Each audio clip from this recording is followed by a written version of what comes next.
जो पश्चिमी दीवार है उसको उन्होंने बताया कि that is pre existing wall. Pre existing wall से तात्पर्य ये है कि मस्जिद के पहले वो उसका अस्तित्व था। आप समझिए कि सिक्के मिले, माधवराव होलकर के समय के सिक्के मिले हैं। ये बताइए कि किस मस्जिद में सिक्का चढ़ाया जाता है? किसी मस्जिद में सिक्का तो चढ़ाया नहीं जाता है। क्या मुस्लिम लॉ में, क्या मुस्लिम विधि में कहीं भी छीनी हुई जमीन पर नमाज अदा करने का कानून है? अगर ये बता दें तो मुकदमा मैं कहता हूं वापस ले लूंगा। ये कानून मुझे दिखा दें।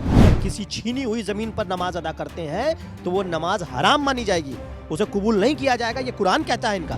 क्या ज्ञान वापी शब्द अरबी फारसी के किसी साहित्य में, ज्ञान और वापी जो लिपि है, जो देवनागरी लिपि है, जो संस्कृत भाषा है, इस संबंध में शब्द मुझे कहीं भी अरबी फारसी की लिपि में दिखाएं, मैं फिर कहता हूं कि मैं मुकदमा वापस ले लूंगा। एन और एस, इन दो N1 और S1 तहखानों के में SS मतलब एंट्री ASI का नहीं हो पाया। ये दोनों तहखाने जो हैं ये अनसर्वेड हैं। आप बंच 2 पढ़ेंगे GPR सर्वे का, उसमें clear there is concealed well, लेकिन ये नहीं पता चल पा रहा है कि उस कंसील्ड वेल में है क्या। ठीक है, उस कंसील्ड वेल में क्या क्या छुपाया गया है महोदय लोगों द्वारा, ठीक है, ये स्पष्ट नहीं हो पाया है। कर्नाटक के में द्रविड़ मंदिर शैली में व्याला का निर्माण होता है, जिसको ASI ने कनेक्ट किया कि कर्नाटक के मंदिर से ये मिल रहा है। आप बताइए व्याला किसी मस्जिद में है? मुझे दिखाएं। फिर मैं कह रहा हूँ, तीसरा चैलेंज, दिखा दे व्याला किसी मस्जिद में तो मैं छोड़ देता हूँ मुकदमा। बैजनाथ एक मंदिर है, आप चले जाइए उस मंदिर का विजिट करिए। उसको अहिल्याबाई होलकर ने बनवाया था। ठीक है, आप चले जाइए, वो आपको ज्ञानवापी का डेमो दिखा, एक कह सकते हैं कि ज्ञानवापी का छोटा स्वरूप दिखाई देगा आपको वहां पे। वो एकदम हूबहू उसी स्टाइल में बना है जिस स्टाइल में ज्ञानवापी मंदिर है। मैं मंदिर ही कहूंगा उसको। मैं तो प्राणों की आहुति देने को तैयार हूँ। सब धर्मस्थल चाहिए। जितने गलत तरीके से धर्मस्थल को तोड़ा गया है, जितने गलत तरीके से धर्मस्थल को कन्वर्ट किया गया है, वो सारे धर्मस्थल चाहिए। कितना दुख का विषय है कि उस बख्तियार खिलजी ने, जिसने नालंदा तक्षशिला की लाइब्रेरी को जला के हमारी संस्कृति को बर्बाद करने का पूरा प्रयास किया, उस व्यक्ति के नाम से स्टेशन है।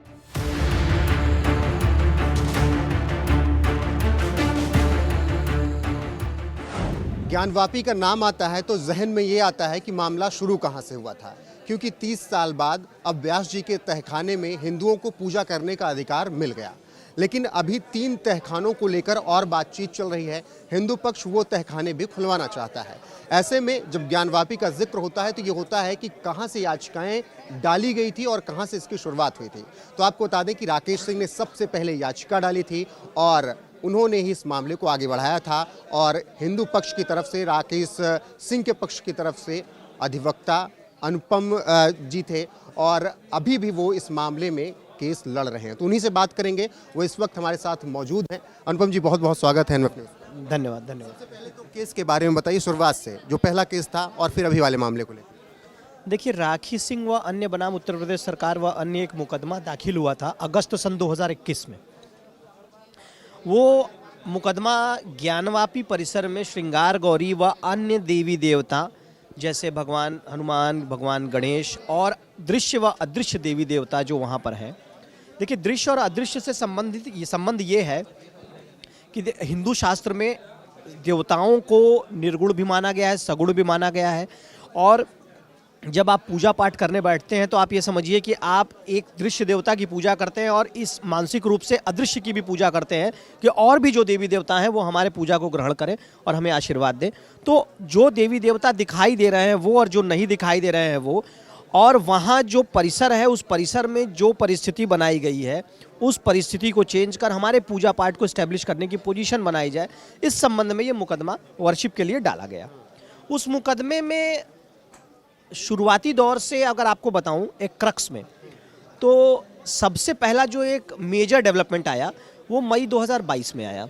उस मुकदमे में सर्वप्रथम कमीशन का ऑर्डर हुआ।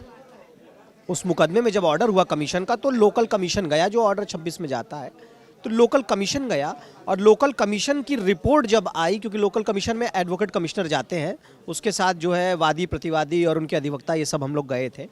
तो उसमें जो है फिर रिपोर्ट आई, तो रिपोर्ट से बहुत सारी चीज़ें खुलकर सामने आई। और जब वो चीज़ आई तो उसके बाद फिर हमारी तरफ से ASI सर्वे के संबंध में प्रार्थना पत्र जो पड़ा हिंदू पक्ष से, उस प्रार्थना पत्र पर माननीय न्यायालय ने ऑर्डर दिया। ये जो आपका मुस्लिम पक्ष है, ये अंजुमन इंतजामिया, क्योंकि मेन कंटेस्टिंग पार्टी वही है, तो ये ऑनरेबल हाई कोर्ट गए, ऑनरेबल सुप्रीम कोर्ट गए, इनको कहीं से रिलीफ नहीं मिला। तो उस पर ASI सर्वे का रिपोर्ट आया, ASI सर्वे हुआ और ASI सर्वे का रिपोर्ट आया। एक महत्वपूर्ण पहलू आपको जो बीच में छूट गया मैं बताना चाहूँगा। इन्होंने एक प्रार्थना पत्र डाला था ऑर्डर 7 रूल 11 का, जो पोषणीयता के संबंध में होता है। तो पोषणीयता के संबंध में इन्होंने प्रार्थना पत्र डाला था, वो पोषणीयता के संबंध में भी इनका यहाँ से खारिज हो गया और हमारे मुकदमे को पोषणीय मान लिया गया।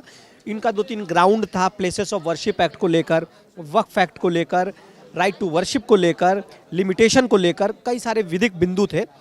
जो विधिक बिंदुओं को हमने पार किया और हमारा मुकदमा पोषणीय हुआ और उसके साथ साथ फिर हमारा मुकदमा आगे चलने लगा। अब आते हैं आज के कंडीशन पे। एएसआई सर्वे जो है वो एएसआई सर्वे हुआ। एएसआई सर्वे होने के बाद एक बहुत वृहद 839 पन्ने की 4 बंच में, 4 वॉल्यूम्स में 839 पन्ने की रिपोर्ट हमारे सामने आई। रिपोर्ट आने पर रिपोर्ट में तमाम तरह के अलग अलग बातें उस परिसर के संबंध में हिंदू होने के प्रमाण, हिंदू मंदिर होने के प्रमाण जो है वो एएसआई ने वहाँ स्पष्ट किया। उन्होंने बताया कि किस प्रकार से प्री एग्जिस्टिंग वॉल, जो पश्चिमी दीवार है उसको उन्होंने बताया कि that is pre existing wall. Pre existing wall से तात्पर्य ये है कि मस्जिद के पहले वो उसका अस्तित्व था। वहाँ पे किस तरह के शिलालेख मिले हैं, द्रविड़ियन शिलालेख है वहाँ पे संस्कृत के शिलालेख मिले हैं। वहाँ पे औरंगजेब की लेखनी मतलब अरबी फारसी में भी वहाँ कुछ मिले हैं जिसमें ये निकल कर आता है कि इसको ये कब बनाया गया, कब तोड़ा गया, ये सारे प्रमाण भी मिलते हैं। वहाँ पर सेलर्स जो तहखाने मिले हैं, 8 तहखाने मिले हैं, जिसमें से जो है डिफरेंट तहखानों में डिफरेंट पोजीशंस के चीज़ें मिली हैं, जहाँ पे एंट्रेंस पे तमाम मूर्तियाँ मिली हैं तमाम देवी देवताओं के। और उसके बाद तमाम, आपको एक इम्पॉर्टेंट बात और भी बताऊं कि सिक्के भी मिले हैं वहाँ पे। जी, आप समझिए कि सिक्के मिले, माधवराव होलकर के समय के सिक्के मिले हैं। ये बताइए कि किस मस्जिद में सिक्का चढ़ाया जाता है? किसी मस्जिद में सिक्का तो चढ़ाया नहीं जाता है। औरंगजेब के आक्रमण, औरंगजेब के मंदिर को तोड़ने के पहले, मस्जिद तामीर करने के पहले भी वहाँ सिक्कों की मिले हैं अवशेष। तो इससे स्पष्ट हो जाता है कि वहाँ पूजा पाठ, हमारे धर्म में तो सिक्कों का बड़ा महत्व है ना। देखिए, सनातन धर्म एक साइंटिफिक धर्म है। सनातन धर्म में कुछ भी अड़ंगेबाजी नहीं है। हर चीज़ का एक तरीका दिया गया है, हर चीज़ का एक, देखिए कभी भी आप, शिव का अर्थ क्या है ये लोग नहीं समझते। मेरे हिसाब से शिव का अर्थ एक साधक है, शिव का अर्थ रिसर्चर है, एक ऐसी अपरा शक्ति जो आपके पराचेतना के भी ऊपर है, जो आपके समझ के बाहर है। शिव का ये अर्थ है। तो आप जो है वहाँ शिव के स्थान पे, एक हमारे सनातन धर्म के सकारात्मक स्थान पर ज़बरदस्ती हमारे मंदिर को तोड़कर उस पर अपने गुंबद को बैठाकर एक गलत तरीके से, अच्छा इनके कानून में आ जाते हैं। क्या मुस्लिम लॉ में, क्या मुस्लिम विधिक में कहीं भी छीनी हुई ज़मीन पर नमाज अदा करने का कानून है? अगर ये बता दें तो मुकदमा मैं कहता हूँ वापस ले लूँगा। ये कानून मुझे दिखा दें, कहीं ऐसा नहीं है। इतना बड़ा चैलेंज मैं देता हूँ। मुस्लिम कानून में ये कहा गया है कि आपको नमाज अदा करने के लिए तो पहली बात मस्जिद की आवश्यकता नहीं है, ये कहीं भी नमाज अदा कर सकते हैं। और नमाज अदा करने के लिए आप अगर किसी छीनी हुई ज़मीन पर नमाज अदा करते हैं तो वो नमाज हराम मानी जाएगी, उसे कबूल नहीं किया जाएगा। ये कुरान कहता है इनका।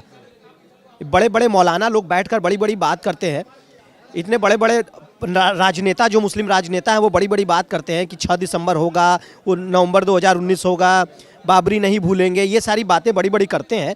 लेकिन इस बात का जरा सा हमको एक तर्क दे, एक और इम्पॉर्टेंट तर्क। मैं बार बार इस बात, देखिए ऐसा है कि हम तो जिला कचहरी के छोटे से वकील हैं, लेकिन बात जब और बड़े स्तर से आ गई तो चीज़ें खुल गई सामने।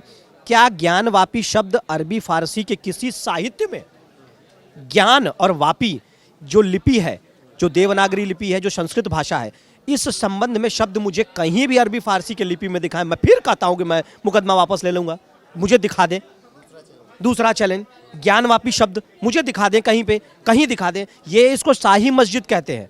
ज्ञानवापी मस्जिद मोहल्ला है, ज्ञानवापी नाम है, तो ज्ञानवापी को जबरदस्ती ओढ़ के चल रहे हैं कि ज्ञानवापी हम नहीं छोड़ेंगे। ज्ञान शब्द कहीं दिया हो अरबी फारसी में तो मुझे बताएं। बात तहखाने की हो रही थी, एक तहखाने का अधिकार मिल गया। अभी सुनाई दे रहा है कि 3 तहखानों के लिए आप लोग और लड़ाई लड़ रहे हैं। वो कौन से तहखाने हैं और क्या हो सकता है? देखिए, आपने चूंकि पूछा मुकदमों के बारे में तो हम थोड़ा सा वो देने लगे। देखिए, तहखाने जो है कुल 8 मिले एएसआई को, N1 और S1। N1 और S1 से कंफ्यूज मत होइएगा। N stands for north and S stands for south. N और S, इन दो N1 और S1 तहखानों के में SS मतलब एंट्री एएसआई का नहीं हो पाया है। ये दोनों तहखाने जो हैं ये अनसर्वेड है। इसलिए मैं कह रहा हूँ अनसर्वेड, क्योंकि जीपीआर से सर्वे हो गए, ये तो पता चल गया कि वहाँ तहखाने हैं, लेकिन ये नहीं पता चला कि वहाँ उसमें क्या पोजीशन है, वहाँ क्या है, उसकी वस्तुस्थिति क्या है। क्योंकि ये तो पता चला जीपीआर से कि there is one corridor, corridor मतलब रास्ता है, देयर इज़ कंसील्ड वेल। आप बंच 2 पढ़ेंगे जीपीआर सर्वे का, उसमें clear, there is concealed well. लेकिन ये नहीं पता चल पा रहा है कि उस कंसील्ड वेल में है क्या, ठीक है, उस कंसील्ड वेल में क्या क्या छुपाया गया है महोदय लोगों द्वारा, ठीक है, ये स्पष्ट नहीं हो पाया है।